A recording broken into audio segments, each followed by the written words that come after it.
Welcome everyone, एक बार फिर से स्वागत है आपके अपने YouTube channel maths by Vipin sir.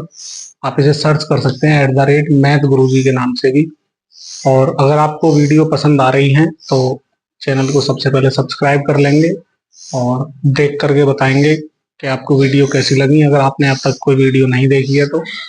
और अपनी वीडियो को लाइक भी करेंगे और साथ में कमेंट भी करके सजेशन दे सकते हैं।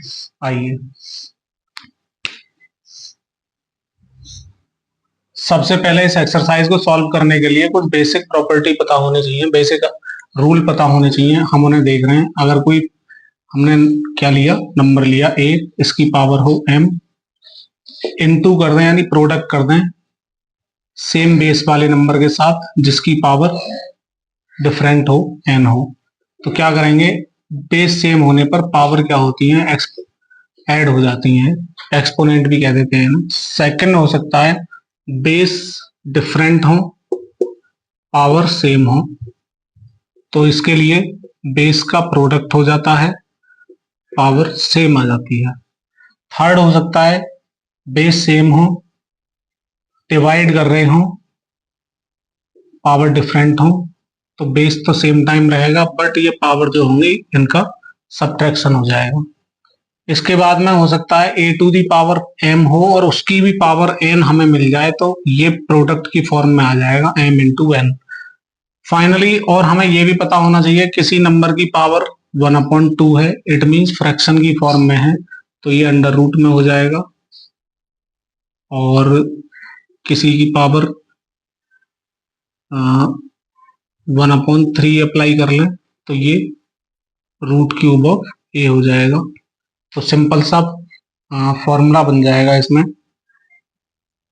आगे एक बेसिक जो हमें पता होना चाहिए, किसी भी नंबर की पावर अगर 0 है तो वो ऑलवेज इक्वल टू 1 होता है। चलिए एक्सरसाइज 1.5 की तरफ देखते हैं। क्वेश्चन नंबर सॉल्व करते हैं। 164 टू दी पावर 1/2। अगर पावर 1/2 है तो सिंपल सा हम देखेंगे ये किसी नंबर का पावर 2 हो रहा होगा, तो मुझे पता है कि 8 का स्क्वायर कर दें और उसका भी पावर है 1/2। a to the power m और उसकी भी पावर n हो, अभी हमने देखा है, तो ये प्रोडक्ट में मिल जाता है हमें, तो यहाँ भी यही रहेगा a to the power 2 into 1/2 हो जाएगा। 2 से 2 डिवाइड 1 टाइम और 1 इंटू 1 1 होगा। a to the power 1 always equal to 1। तो फाइनल आंसर ये। तो साइड में शो भी करा सकते हैं कि हमने क्या रूल यूज किया। सेकंड पार्ट के लिए देखते हैं। 30 टू दी पावर 1/5, पावर हो गई ज्यादा। अब मैं ये जानता हूँ 32 के अगर फैक्टर कर दूं, वैसे तो सभी को पता होंगे, 2 से 16 टाइम, 2 से 8 टाइम, 2 से 4 टाइम, 2 से 2 टाइम और फाइनल 2 से 1 टाइम। ये काउंट करते हैं 1 2 3 4 5, तो इट मींस 2 दी पावर 5 है और ये 1/5। यहाँ भी यही रूल यूज होने वाला है, a to the power m to the power n, final a to the power mn। Solve कर लेंगे। 2 the power 5 multiply 1/5 divide 1 time होने वाली है। फाइनल आंसर 2 दी पावर 1 या 2। करते हैं आगे। 125 के फैक्टर कर लेंगे सिमिलरली जो अभी हमने यहाँ पे किए हैं। तो 125 जो होगा वो 5 टू दी पावर 3 होगा इसका फैक्टर, और पावर 1/3 है ही है, तो सिंपल यही रूल अप्लाई करा के दिखा देंगे। यहाँ भी क्या मिलने वाला है, 5 टू दी पावर 3 मल्टीप्लाई 1/3। 3 से 3 डिवाइड हो जाएगा 1 टाइम, 1 का प्रोडक्ट 1 से, 5 to the power 1, final answer is 5। करते हैं question number 2।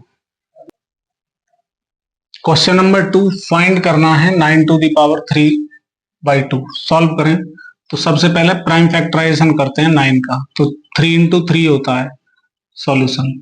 3 into 3 means 3 to the power 2 और उसका भी पावर चल रहा है 3/2। यहाँ भी सिंपल यही रूल यूज होगा जो क्वेश्चन नंबर 1 में हुआ था ज्यादातर। a to the power m उसका भी पावर n हो तो प्रोडक्ट में आ जाएंगी ये पावर। सॉल्व कर लो। 3 का पावर 2 है और प्रोडक्ट में आया 3/2। 2 से 2 1 टाइम डिवाइड और 3 का पावर 3, और 3 का पावर 3 मीन्स 3 का 3 टाइम, 3 से ही प्रोडक्ट, तो क्या मिलेगा, 3 3 9, 9 3 27। तो आगे करते हैं सेकंड पार्ट। इसी तरह इसका प्रोडक्ट यानी फैक्टराइजेशन करेंगे, अभी कर चुके हैं क्वेश्चन नंबर उसमें, तो फिर इसमें प्रॉब्लम नहीं आएगी I hope.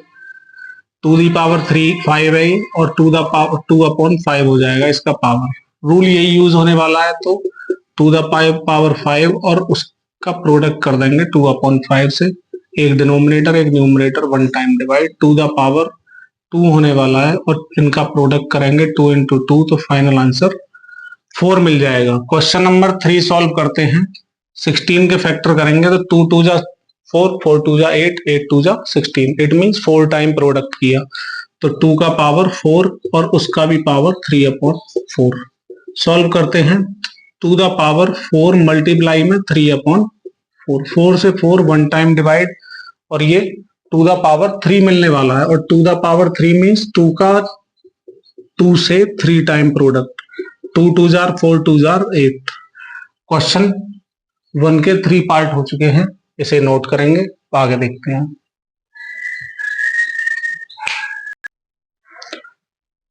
Fourth part of question number 3। Power अगर नेगेटिव में, इसे बताना भूल गए, इसे नोट कर लेंगे। किसी नंबर की पावर नेगेटिव हो तो वो 1 में आ जाता है नंबर, और पावर पॉजिटिव हो जाती है, तो यहाँ यही रूल अप्लाई करेंगे। तो ये हो जाएगा 1/125 टू दी पावर 1/3। सॉल्व कर लें। 1/5 का प्रोडक्ट 3 टाइम होगा और 1/3। सॉल्व कर लें। 1/5 to the power 3 multiply 1/3, a to the power m और उसका भी पावर n। 3 से 3 डिवाइड हो गया। 1 टाइम 1/5 टू दी पावर 1, तो फाइनल अगर हम कहें 1/5 इसका आंसर हो जाएगा, क्योंकि 5 की पावर 1 हो तो 5 ही माना जाएगा। चलिए क्वेश्चन नंबर 3 कंप्लीट होता है, आगे देखते हैं। क्वेश्चन नंबर 3 सिंप्लीफाई करना है, करते हैं। फर्स्ट पार्ट, बेस सेम है पावर डिफरेंट है। जानते क्या है, बेस सेम हो पावर डिफरेंट हो, पावर ऑलवेज ऐड हो जाती हैं। यहां पर भी ये a है क्योंकि बेस हमारा a है। अब 2 बेस है तो 2 रहेगा बेस, और पावर हो गई 2/3 प्लस 1/5। सॉल्व करते हैं। 2 द पावर 3 एंड 5 का जब सेम डिनोमिनेटर ना हो तो एलसीएम लिया जाता है। प्राइम हो दोनों तो प्रोडक्ट करके ही मिल जाता है हमें इनका एलसीएम, अदरवाइज साइड में यूज करके अपना फैक्टराइजेशन मेथड तब पता करते हैं। अब क्या करते हैं, फर्स्ट जो हमारा फ्रैक्शन है इसके डिनोमिनेटर से एलसीएम को डिवाइड करेंगे। 3 से 5 टाइम डिवाइड होगा, और 5 जो आया उसका प्रोडक्ट न्यूमरेटर से करते हैं, प्लस 5 से डिवाइड करेंगे 3 टाइम होने वाला है, और 3 का प्रोडक्ट फिर न्यूमरेटर से करेंगे। करते हैं आगे। ये पावर है तो पावर का ध्यान रखेंगे, पावर ऊपर ही लिखा जाता है। 2 द पावर 2 5 जार 10 हो गया, प्लस 1 into 3 3 हो गया, upon 15 as it is. 2 the power 10 में 3 ऐड करेंगे 13/15, यही इसका आंसर है। करते हैं सेकंड पार्ट। सेकंड पार्ट में कर लें, ये 1 टू द पावर, अगर इसे सॉल्व करें तो ये 1 टू द पावर 7 हो जाएगा, अपॉन 3 टू द पावर 3 और उसका भी पावर 7। इसकी फॉर्म ये बनने वाली है। तो क्या करें, 1 का पावर अगर 7 है तो 1 ही मिलेगा। 3 टू द पावर 3 और उसका भी पावर 7 हो तो 3 मल्टीप्लाई 7 में चला जाएगा, तो ये 1/3 टू द पावर 7 3 जार 21, ये आंसर कर सकते हैं। या फिर 3 टू द पावर -21 भी हो जाएगा, चेंज करेंगे तो। इस तरह से आपका सेकंड पार्ट इतना होता है। करते हैं third part of question number 3। Divide हो रहा है लेकिन बेस सेम है, बेस सेम है पावर डिफरेंट है। तो हमने क्या रूल पढ़ा था, a to the power m divide कर रहे हैं a to the power n से, तो पावर्स जो होती हैं वो सब्ट्रैक्ट हो जाती हैं। यहाँ भी वही रूल अप्लाई होने वाला है, सिंस है ये so. 11 to the power 1/2 minus 1/4। 11 to the power solve करेंगे, 2 and 4 का एलसीएम 4 मिलने वाला है। जानते नहीं हो करना तो एक बार देख लो। 2 से 1 टाइम डिवाइड, 2 से 2 टाइम डिवाइड, वन टाइम, जो वन टाइम हो गया उसे एज इट इज, और टू से प्रोडक्ट क्या बोलते हैं फैक्टर करेंगे तो वन टाइम डिवाइड होगा। अब इनका प्रोडक्ट करेंगे तो टू टू जार फोर, ये फोर एलसीएम हो गया। क्या करते हैं आगे, फर्स्ट के डिनोमिनेटर से डिवाइड करेंगे, टू से टू टाइम होगा, टू का प्रोडक्ट वन से होगा तो टू वन जा टू, माइनस फोर का फोर से divide, one time one into one, one हो जाता है, 11 to the power minus one upon four, या फिर इसे one upon 11 to the power one upon four भी लिखा जा सकता है। अभी इससे पहले हमने दिखा दिया था कि पावर नेगेटिव है तो अपॉन में ले जाते हैं जिससे वो पॉजिटिव में कन्वर्ट हो जाए। लास्ट पार्ट करते हैं। इसके लिए हमने रूल देखा हुआ है A to the power M into B to the power M, तो क्या होगा A B to the power M. It means base different है और एक्सपोनेंट सेम है तो बेस का प्रोडक्ट हो जाएगा। यहां भी वही अप्लाई करने वाले हैं, 7 और 8 का तो प्रोडक्ट हो जाएगा, पावर 1/2 रहेगी, तो 7 8 जार 56, पावर रहेगी आपकी 1/2।